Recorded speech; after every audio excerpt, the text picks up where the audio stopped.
আমাদের দেশের জাতীয় সঙ্গীত পরিবর্তন করার জন্য অনেকেই বলা বলি করছেন, এটা পরিবর্তন করা উচিত কিনা, ইসলামের আলোকে জানতে চাই। জাতীয় সঙ্গীত পরিবর্তন করার দাবি এবারই শুধু উঠছে তা নয়, এর আগেও বারবার উঠেছে, আপনারা জানেন। কেন উঠেছে সেটা নিয়ে তর্ক আছে, বিতর্ক আছে, এটা উঠা উচিত কিনা বা এই সঙ্গীত থাকা উচিত কিনা, বা জাতীয় কোনো গীত, জাতীয় কোনো স্লোগান থাকা উচিত নাকি সেটা পরিবর্তন করা দরকার, সেটা নিয়ে আলোচনা হতে পারে।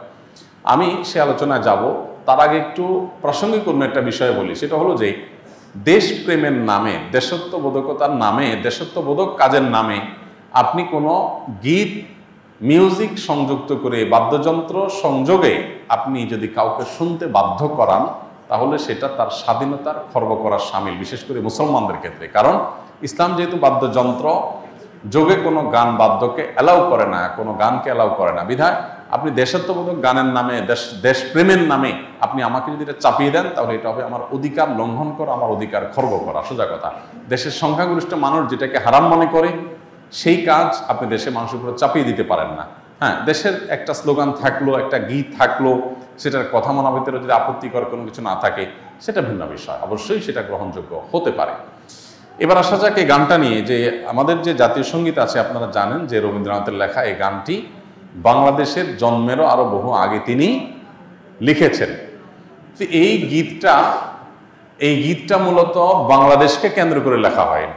বাংলাদেশকে কেন্দ্র করে যেটা লেখা হয়নি, সেটা কেন বাংলাদেশের জাতীয় সঙ্গীত হতে যাবে, এটা একটি বিষয়। আরেকটা বিষয় হলো, যেই গীতের মধ্যে কোথাও বাংলাদেশ শব্দটাই নেই, সে গীত কিভাবে এদেশের জাতীয় সঙ্গীত হতে পারে? বিধায় আমি তো মনে করি যে এই দাবিটা অযৌক্তিক না, যে আমাদের জাতীয় সঙ্গীত পরিবর্তন করা এটা সময়ের সবচেয়ে গুরুত্বপূর্ণ দাবিগুলোর মধ্যে থেকে একটি। আরেকটা এখানে বিষয় হলো যে আপনারা জানেন যে হিন্দু ধর্মাবলম্বীরা তারা পূজনীয় বা দেবতা তুল্য এরকম কিছু মানুষ বা কোনো ব্যক্তি বা বস্তু থাকে, তাদেরকে তাদের দৃষ্টিতে তারা সেগুলোকে মা বলে সম্বোধন করে। ইসলাম আমাদেরকে এরকম কোনো ধারণা দেয় না। মাতৃভূমির প্রতি ভালোবাসা এটা একটা স্বকীয় বিষয়, এটার জন্য মুসলমান হওয়া প্রয়োজন নাই, এটার জন্য মানুষ হওয়া যথেষ্ট। শুধু মানুষ কেন, অন্যান্য প্রাণীর মধ্যেও কি আছে, নিজের ভূমির প্রতি নিজের টান আছে। একটা কুকুর, একটা বিড়াল, একটা প্রাণীও দেখবেন যে সে যে ভূমিতে থাকে, বসবাস করে, বা যে ভূমিতে তার জন্ম বেড়ে ওঠা, সেটার প্রতি তার সহজাত একটা টান আছে, সেখানে মানুষের মধ্যে তো অবশ্যই আছে। আমাদের প্রিয় নবী সাল্লাল্লাহু আলাইহি সাল্লাম মক্কা থেকে যখন হিজরত করে মদিনায় আসছেন, তাকে যখন কেবলা পরিবর্তন নির্দেশ করা হলো, তিনি যখন ফিলিস্তিনের দিকে নামাজ আদায় করছিলেন, তিনি বারবার করে মক্কার দিকে যেন কেবলা করে নামাজ পড়তে পারেন, নিজের মাতৃভূমির দিকে ফিরে যেন তারা সালাত আদায় করতে পারেন, সেজন্য আল্লাহর কাছে বারবার করে বিভিন্নভাবে আর্গুমেন্ট পেশ করছিলেন। আল্লাহ তাআলা কোরআনে সেটা উল্লেখ করেছেন, ফালানুওয়াল্লিয়ান্নাকা কিবলাতান তারদাহা, হে রাসূল, অচিরেই আপনাকে আপনার মনের মতো আপনি যে কেবলার প্রত্যাশা করছেন সেদিকে ফিরে সালাত আদায় করার নির্দেশ দান করবে। এখান থেকে বোঝা যায় মাতৃভূমির প্রতি সহজাত টান থাকা এটা একেবারে প্রাকৃতিক একটি বিষয়। বিধায় এটার জন্য কোনো জাল হাদিস বানানোর কোনো প্রয়োজন নাই, যে হব্বুল্লাতন মিনাল ঈমান, দেশপ্রেমের অঙ্গ, এরকম কোনো হাদিস নবী সাল্লাল্লাহু আলাইহি ওয়াসাল্লাম বলেন নাই। নবী সাল্লাল্লাহু আলাইহি ওয়াসাল্লাম নিজেই নিজের মাতৃভূমির মধ্যে তার ভালোবাসা ছিল। সো একজন মানুষ হিসেবে আমাদের মধ্যে সেটা থাকবে, দায়িত্বশীলতা থাকবে, সেটাই স্বাভাবিক। আলাদা করে জাল হাদিস বানানোর প্রয়োজন না। যাই হোক, তো মাতৃভূমির প্রতি টান এক জিনিস, আর সেটাকে পূজা করা আরেক জিনিস। ইসলাম আমাকে এটাকে পূজনীয় করতে বলে নাই। বিধায় সংখ্যাগরিষ্ঠ মানুষের বিশ্বাসের সাথে যেমন যায় না, এই গীত বাংলাদেশকে কেন্দ্র করে লেখা হয় নাই, এটা বাংলাকে কেন্দ্র করে লেখা হচ্ছে, যেটা পশ্চিমবঙ্গ পূর্ববঙ্গ মিলায়। অতএব এই জ্ঞান মূলত এই দেশের জন্য না, যার কারণে এই গীত বা স্লোগান বাংলাদেশের এটা পরিবর্তন হওয়াটাই হলো যৌক্তিক।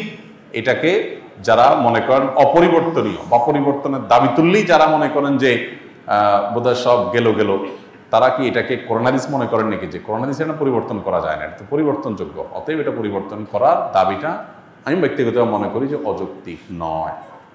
ডিপ্রেশন, দুশ্চিন্তা থেকে মুক্তির উপায় কি? ডিপ্রেশন এবং দুশ্চিন্তা এখন ঘরে ঘরে। যত বেশি সম্পদ, যত বেশি মানুষের দিনকাল ভালো, তত বেশি মানুষের মধ্যে দুশ্চিন্তা, ডিপ্রেশন বেশি। তো এই দুশ্চিন্তা এবং ডিপ্রেশন এটা থেকে মুক্তি লাভের জন্য আমাদের যে কাজগুলো করতে হবে, তার ভিতরে 1 নম্বর হলো 5 ওয়াক্ত নামাজ যথাযথভাবে সুন্দরভাবে আদায় করতে হবে, খুব লম্বা সময় নিয়ে, ধীরে ধীরে। দ্বিতীয়ত, আপনি বেশি বেশি করে কোরআনে কারিমের অর্থ সহকারে তিলাওয়াত করবেন। এটি দুশ্চিন্তা থেকে মুক্তি লাভের জন্য অন্যতম কারণ। বিশেষ করে সূরা ইউসুফ সম্পর্কে অনেক উলামারা বলেছেন এটা অর্থ সহকারে বুঝে পড়লে, মহব্বতের সাথে পড়লে, তাজবিদের সাথে সুন্দরভাবে পড়লে ইনশাআল্লাহ দুশ্চিন্তা থেকে মানুষ বাঁচতে পারে। তৃতীয়ত, দুরুদের আমল এ সম্পর্কে হাদিসে পরিষ্কারভাবে আমাদেরকে নবী সাল্লাল্লাহু আলাইহি ওয়াসাল্লাম নির্দেশনা দিয়েছেন যে নিয়মিত যদি কেউ দুরুদ পড়ে, সবসময় দুরুদ পড়ে, তো আল্লাহ তাআলা তাকে দুশ্চিন্তামুক্ত করেন। আরেকটা হলো ইস্তেগফার। ইস্তেগফার যদি কেউ নিয়মিত পড়েন, তাকেও আল্লাহ তাআলা দুশ্চিন্তা থেকে হেফাজত রাখেন। আর এছাড়া দুশ্চিন্তা থেকে মুক্তি লাভের জন্য একটা বিশেষ দোয়া আছে, নবী সাল্লাল্লাহু আলাইহি ওয়াসাল্লাম পড়তেন, আল্লাহুম্মা ইন্নী আউযু বিকা মিনাল হাম্মি ওয়াল হাযান ওয়া আউযু বিকা মিনাল আজজি ওয়াল কাসল ওয়া আউযু বিকা মিনাল বুখলি ওয়াল জুবন ওয়া আউযু বিকা মিন গালাবাতি দাইনি ওয়া কাহরি রিজাল। এই দোয়ার প্রথম অংশ যেটা, আল্লাহুম্মা ইন্নী আউযু বিকা মিনাল হাম্মি ওয়াল হাযান, আল্লাহ আপনার কাছ থেকে দুশ্চিন্তা, পেরেশানি, ডিপ্রেশন থেকে আমি পানা চাই, এটা বিশেষ করে পাঠ করবেন। আর এমনিতে নবী সাল্লাল্লাহু আলাইহি ওয়াসাল্লাম নিয়ম ছিল, কানাইজা হাযাবাহু আমরুন ফাযা ইলা সালাহ, কোনো বিষয়ে যখন তিনি পেরেশানিতে পড়তেন নামাজে চলে যেতেন, 2 রাকাত নামাজ পড়তেন।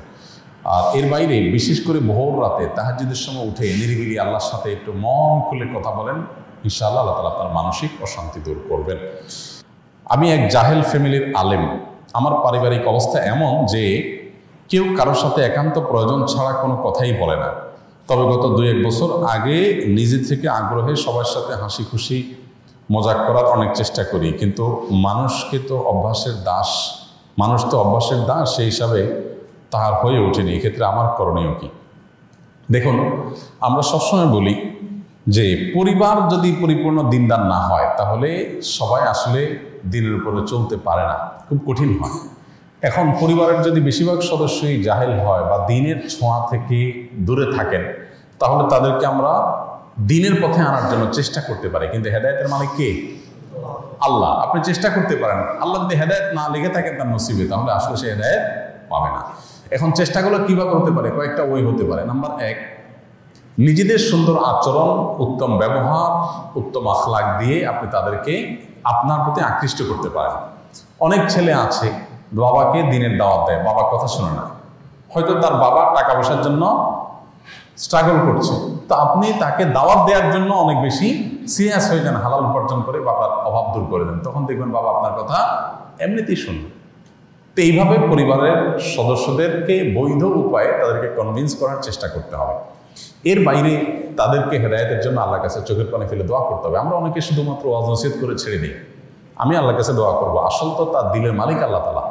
আবু হুরায়রা রাদিয়াল্লাহু তাআলা আনহুর মা মুসলমান ছিলেন না, তিনি মুসলমান হওয়ার কারণে তার মা তাকে শারীরিকভাবে টর্চার করতেন, কিন্তু মা যেহেতু কিছু বলতে পারতেন না, নবীজির কাছে এসে দোয়া চাইছেন, হে আল্লাহ রাসূল, আপনি একটু দোয়া করে দেন আমার মায়ের জন্য।